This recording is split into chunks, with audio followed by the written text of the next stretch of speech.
Nahanap ko na yung sagot kung paano swertihin magkapera at yumaman. Nasaan? Nandito sa cellphone. Madali lang to eh.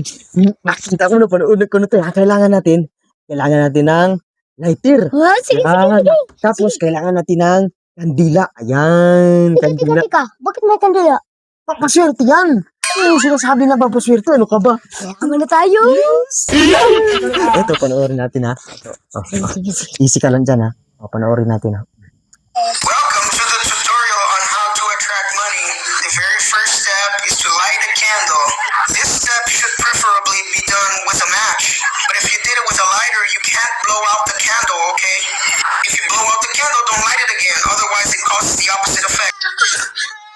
Tara, magtrabaho lang tayo. Ano ba yan? Ano kasi pinapanood eh. Klaseng tutorial na yan. Walang kwenta. Natrabay ang kwenta.